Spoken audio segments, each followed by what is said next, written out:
The wars in Gaza and Ukraine are reshaping global security dynamics, testing regional stability, international mediation, and the limits of Western alliances. The failure of past peace efforts, such as the Oslo Accords, offers sobering lessons as fresh conflicts challenge the Middle East's fragile balance at the same time.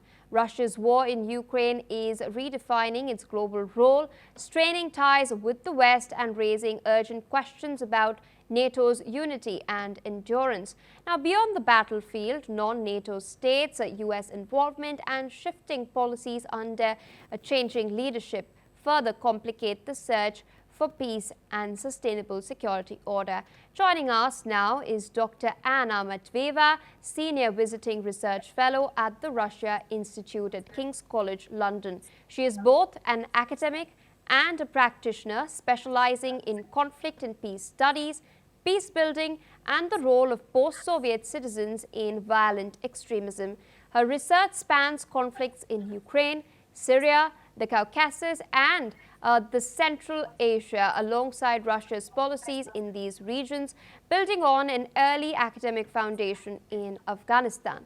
Today, we'll be discussing the war in Gaza, the Russia-Ukraine conflict, and the implications of these wars for regional and global security. We'll also be examining NATO's unity, the role of the United States in providing support, and the broader challenges of peace building and international mediation. Thank you so much for joining us, Dr. Anna Matveeva.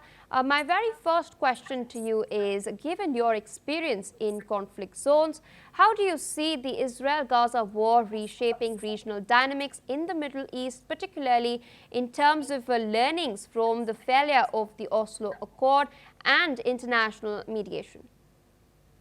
We need to bear in mind that the conflict between Israel and Palestinians is perhaps the oldest ongoing conflict in the world. Now it has been in the making since 1950s. Several wars have been fought, destabilizing the whole region, causing displacement of Palestinians, several waves of displacement. So this is a festering wound which has been there brewing for generations, both for Israelis, for Palestinians, and also with very dire implications for the states of the region, Syria, Jordan, Egypt, Lebanon especially.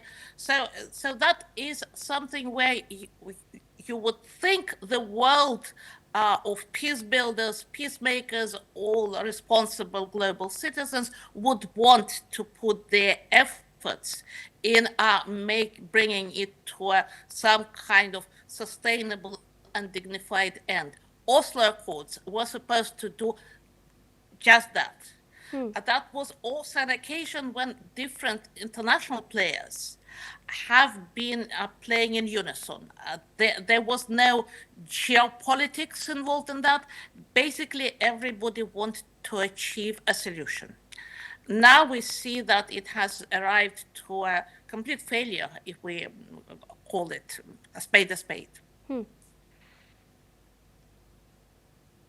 And ma'am, I wanted to ask you a quick follow-up on that note. How do you assess the long-term implications of the Ukraine and Russia war, especially on Russia's role in global politics and its relationship with Western powers?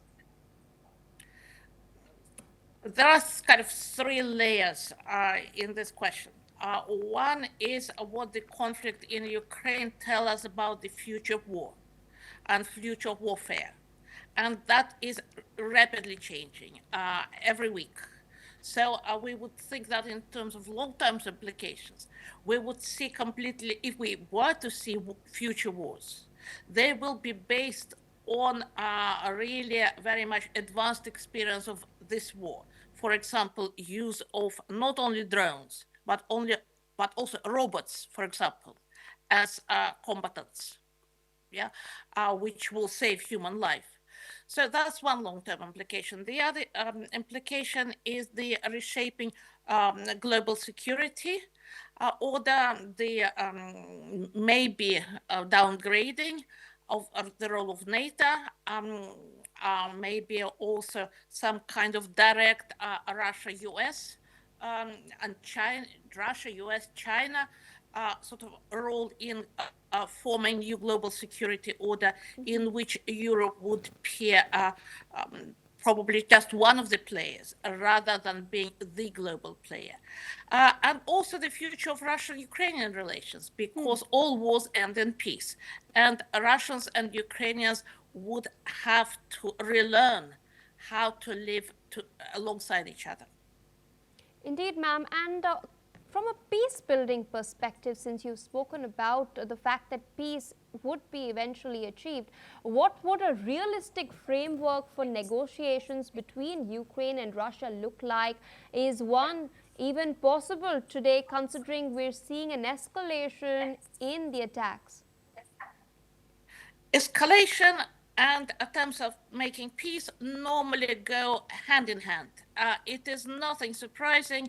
In most major conflicts, parties were trying to improve their stakes on the battlefield, to strengthen their bargaining power, and simultaneously probing for peace. So we see it in Israel, for example, Israel, Hamas, that they are also playing that kind of game. So in that sense, it's not unusual. But there are two major frameworks, if you ask me about the frameworks. One framework is the sort of realist peace.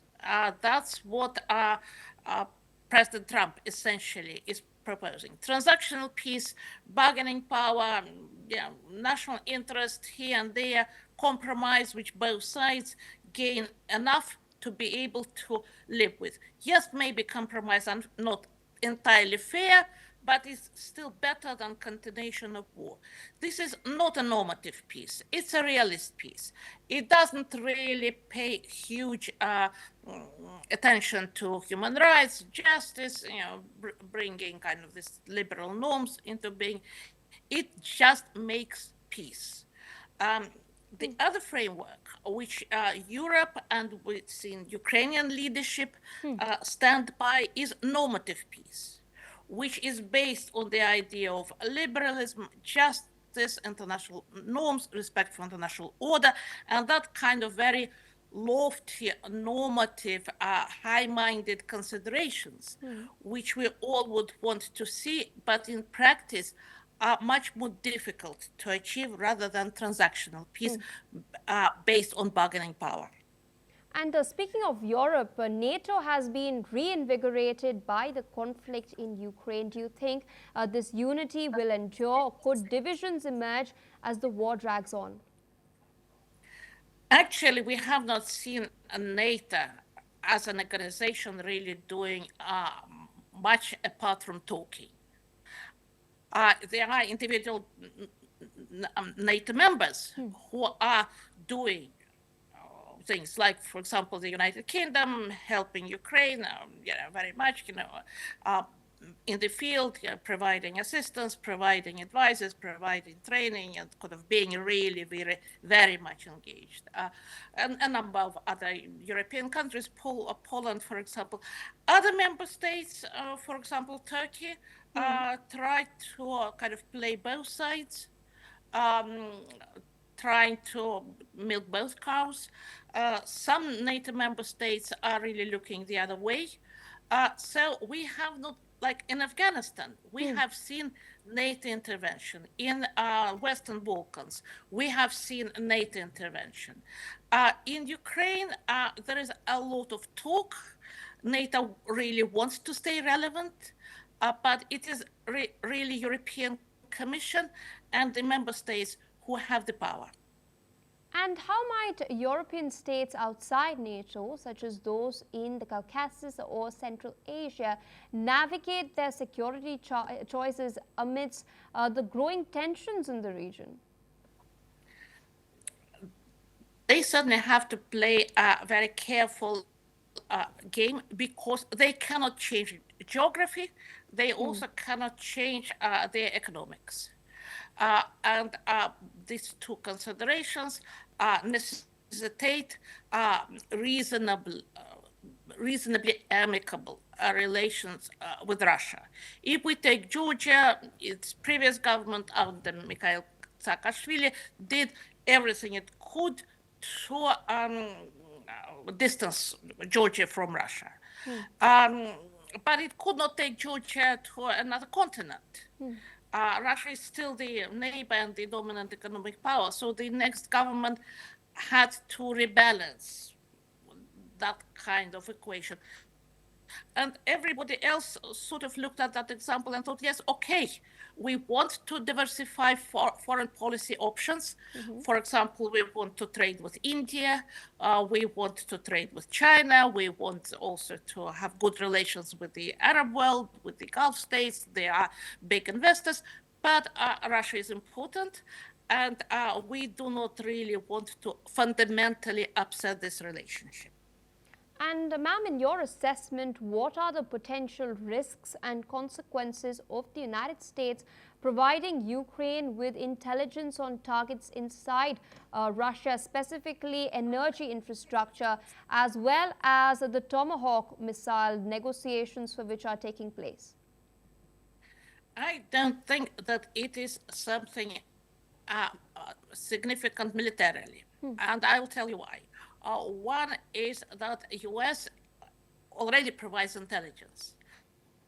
How would we know that they will provide more intelligence or qualitatively different intelligence to what they are doing? Is it just a statement? Because there is no way of us to really know the answer to this question. Secondly, the United States, even if they provide these missiles, Tomahawk missiles to Ukraine, they are not going to give them hundreds.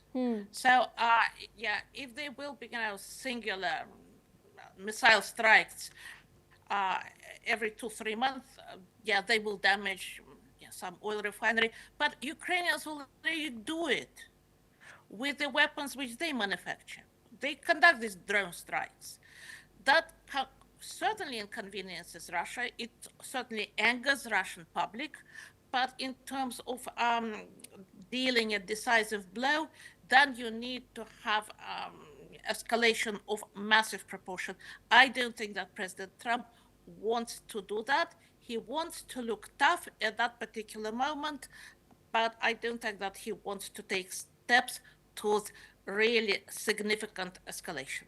And speaking of Donald Trump, how might his shift in policy towards Ukraine affect NATO's unity and its strategic approach to the conflict with Russia? We have not seen the actual shift.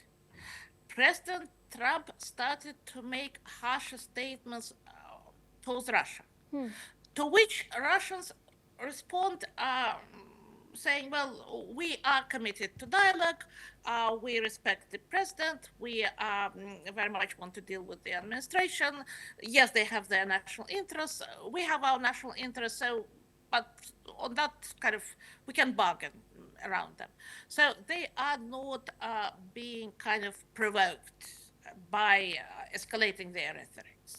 Putin was speaking at Valdai yesterday, Valdai Forum in Russia, projecting this message. So you can interpret what Trump really said, that it is a European conflict.